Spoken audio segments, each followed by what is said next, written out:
toujours pour l'instant dans le livre d'Osée. Je vais donc finir ce livre avec le chapitre 13 et 14 et je vais avancer dans le nouveau livre de Joël qui suit. Alors peut-être juste avec le chapitre 1 parce que le chapitre 2 est un peu long et que je suis prise par le temps. Osée chapitre 13.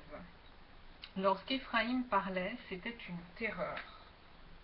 Il s'est levé en Israël, mais il s'est rendu coupable par Baal et il est mort. Maintenant, ils continuent à pécher. Ils se font avec leur argent des images en fonte, des idoles de leur invention. Toutes sont l'œuvre des artisans. On dit à leur sujet, que ceux qui sacrifient baissent les veaux. Non, je reprends, que ceux qui sacrifient baisent les veaux. C'est pourquoi ils seront comme la nuée du matin, comme la rosée qui bientôt se dissipe, comme la balle emportée par le vent hors de l'air, comme la fumée qui sort d'une fenêtre. Et moi je suis l'Éternel, ton Dieu, dès le pays d'Israël. Oh punaise, je reprends. Et moi, je suis l'Éternel, ton Dieu, dès le pays d'Égypte. Tu ne connais d'autre Dieu que moi, et il n'y a de sauveur que moi. Je t'ai connu dans le désert, dans une terre aride.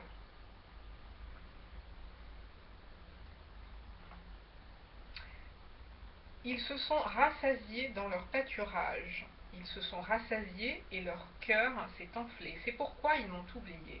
Je serai pour eux comme un lion, comme une panthère. Je les épierai sur la route. Je les attaquerai comme une ours à qui l'on a enlevé ses petits. Je répète, je les attaquerai comme une ours à qui l'on a enlevé ses petits. Et je déchirerai l'enveloppe de leur cœur. Je les dévorerai comme une lionne. Les bêtes des champs les mettront en pièces. Je répète, les bêtes des champs les mettront en pièces. Ce qui cause ta ruine, Israël, c'est que tu as été contre moi, contre celui qui pouvait te secourir. Où donc est ton roi, qu'il te délivre dans toutes tes villes? Où sont tes juges au sujet desquels tu disais donne-moi un roi et des princes? Je t'ai donné un roi dans ma colère, je te l'ôterai dans ma fureur. L'iniquité d'Éphraïm est gardée. Son péché est mis en réserve. Les douleurs de celle qui enfante viendront pour lui. C'est un enfant peu sage qui, au terme voulu, ne sort pas du sein maternel. Je les rachèterai de la puissance du séjour des morts. Je les délivrerai de la mort. Ô mort, où est ta peste? Séjour des morts, où est ta destruction? Que le repentir se dérobe à mes regards. Éphraïm a beau être fertile au milieu de ses frères, le vent d'Orient viendra. Le vent de l'Éternel s'élèvera du désert, desséchera ses sources, tarira ses fontaines. On pillera le trésor de tous les objets précieux. Samarie sera punie, parce qu'elle s'est révoltée contre son Dieu. Ils tomberont par l'épée. Leurs petits-enfants seront écrasés, et l'on fendra le ventre de leurs femmes enceintes. Chapitre 14. Israël, reviens à l'Éternel ton Dieu, car tu es tombé par ton iniquité. Apportez avec vous des paroles et revenez à l'Éternel. Dites-lui pardonne toutes les iniquités et reçois-nous favorablement. Nous t'offrirons au lieu de taureau l'hommage de nos lèvres. L'Assyrien ne nous sauvera pas, nous ne monterons pas sur des chevaux, et nous ne dirons plus à l'ouvrage de nos mains, notre Dieu. Car c'est auprès de toi que l'orphelin trouve compassion. Je réparerai leur infidélité. J'aurai pour eux un amour sincère, car ma colère s'est détournée d'eux. Je serai comme la rosée pour Israël. Il fleurira comme le lys, et il poussera des racines comme le Liban. Ses rameaux s'étendront. Il aura la magnificence de l'olivier et les parfums du Liban. Ils reviendront s'asseoir à son ombre. Ils redonneront la vie aux froment, et ils fleuriront comme la vigne. Ils auront la renommée du vin du Liban. Éphraïm, qu'ai-je à faire encore avec les idoles? Je l'exaucerai, je le regarderai. Je serai pour lui comme un cyprès verdoyant. C'est de moi que tu recevras ton fruit. Que celui qui est sage prenne garde à ces choses. Que celui qui est intelligent les comprenne. Car les voies de l'Éternel sont droites, les justes y marcheront, mais les rebelles y tomberont. J'ai là fini le livre d'Osée et je passe dans le livre de Joël. Joël chapitre 1. La parole de l'Éternel qui fut adressée à Joël, fils de Pétuel. Écoutez ceci, vieillard, prêtez l'oreille, vous tous habitants du pays. Rien de pareil est-il arrivé de votre temps ou du temps de vos pères? Racontez-le à vos enfants, et que vos enfants le racontent à leurs enfants, et leurs enfants à la génération qui suivra. Ce qu'a laissé le gazam, la sauterelle l'a dévoré. Ce qu'a laissé la sauterelle, le gélec l'a dévoré. Ce qu'a laissé le gélec, le hasil l'a dévoré. Réveillez-vous, ivrognes, et pleurez. Vous tous, buveurs de vin, gémissez, parce que le mou vous est enlevé de la bouche. Car un peuple est venu fondre sur mon pays, puissant et innombrable. Il a les dents d'un lion, les mâchoires d'une lionne. Il a dévasté ma vigne, il a brisé mon figuier, il l'a dépouillé, abattu. Les rameaux de la vigne ont blanchi. Lamente-toi comme la vierge qui se revêt d'un sac pour pleurer l'ami de sa jeunesse. Offrandes et libations disparaissent de la maison de l'Éternel. Les sacrificateurs, serviteurs de l'Éternel, sont dans le deuil. Les champs sont ravagés. La terre est attristée, car les blés sont détruits. Le mou est tari, l'huile est desséchée. Les laboureurs sont consternés, les vignerons gémissent, à cause du froment et de l'orge, parce que la moisson des champs est perdue. La vigne est confuse, le figuier languissant. Le grenadier, le palmier, le pommier, tous les arbres des champs sont flétris. La joie a cessé parmi les fils de l'homme. Sacrificateurs, saignez-vous et pleurez. Lamentez-vous, serviteurs de l'autel. Venez, passez la nuit revêtus de sacs, serviteurs de mon Dieu. Car offrandes et libations ont disparu de la maison de votre Dieu. Publiez un jeûne, une convocation solennelle. Assemblez les vieillards, tous les habitants du pays. Dans la maison de l'Éternel, votre Dieu, et criez à l'Éternel. Ah, quel jour! Car le jour de l'Éternel est proche. Il vient comme un ravage du Tout-Puissant. La nourriture n'est-elle pas enlevée sous nos yeux? Je répète, la nourriture n'est-elle pas enlevée sous nos yeux? La joie et l'allégresse n'ont-elles pas disparu de la maison de notre Dieu?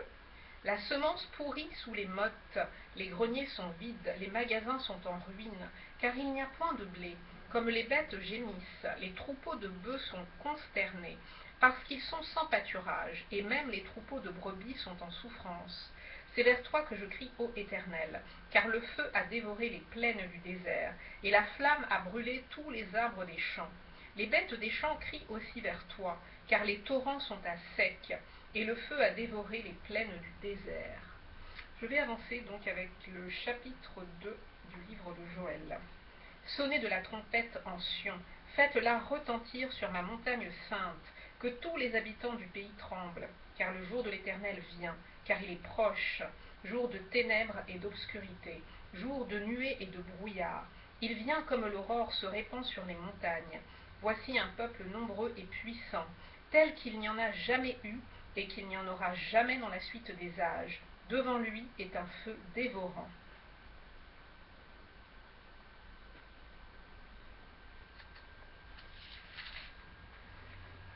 Et derrière lui une flamme brûlante. Le pays était auparavant comme un jardin d'Éden, et depuis c'est un désert affreux, rien ne lui échappe. À les voir on dirait des chevaux, et ils courent comme des cavaliers. À les entendre on dirait un bruit de chars. Sur le sommet des montagnes où ils bondissent, on dirait un pétillement de la flamme du feu, quand elle consume le chaume. C'est comme une armée puissante qui se prépare au combat. Devant eux, les peuples tremblent, tous les visages pâlissent. Ils s'élancent comme des guerriers, ils escaladent les murs comme des gens de guerre. Chacun va son chemin, sans s'écarter de sa route. Ils ne se pressent point les uns les autres, chacun garde son rang.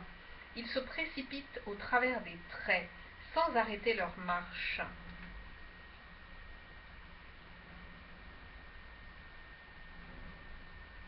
Ils se répandent dans la ville, courent sur les murailles, montent sur les maisons, entrent par les fenêtres comme un voleur. Devant eux, la terre tremble, les cieux sont ébranlés, le soleil et la lune s'obscurcissent, et les étoiles retirent leur éclat. L'Éternel fait entendre sa voix devant son armée, car son camp est immense, et l'exécuteur de sa parole est puissant, car le jour de l'Éternel est grand, il est terrible. Qui pourra le soutenir? Maintenant encore, dit l'Éternel, revenez à moi de tout votre cœur, avec des jeûnes, avec des pleurs et des lamentations. Déchirez vos cœurs et non vos vêtements, et revenez à l'Éternel votre Dieu, car il est compatissant et miséricordieux, lent à la colère et riche en bonté, et il se repent des maux qu'il envoie.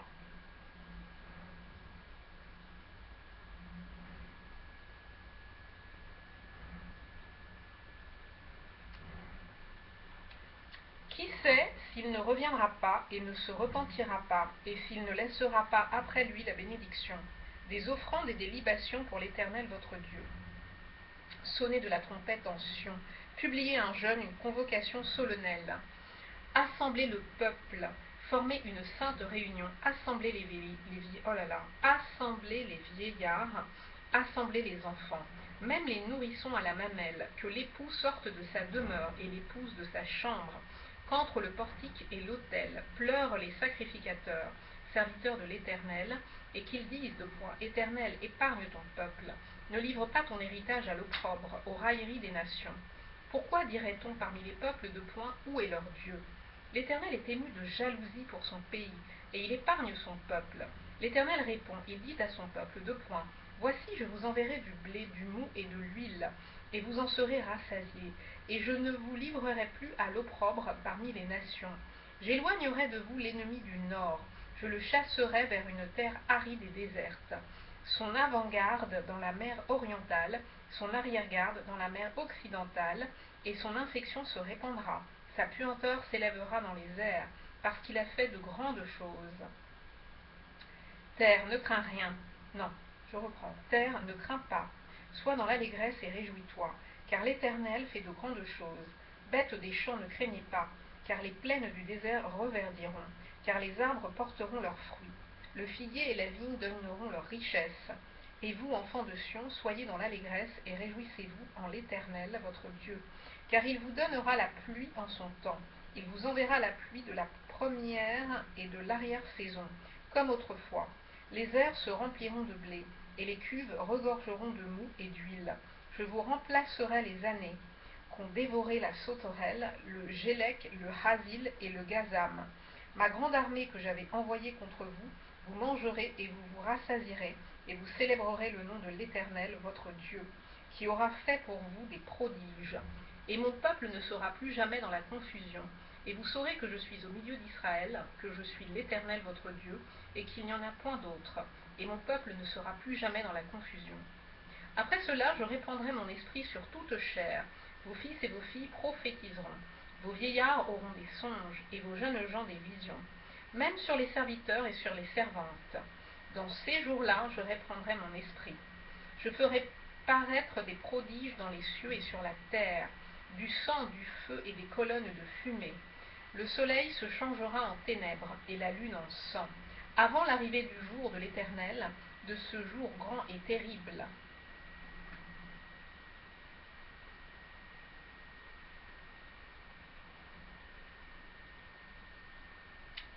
Alors, quiconque invoquera le nom de l'Éternel sera sauvé. Le salut sera sur la montagne de Sion et à Jérusalem, comme a dit l'Éternel, et parmi les réchappés que l'Éternel appellera. Ok, on s'arrête là.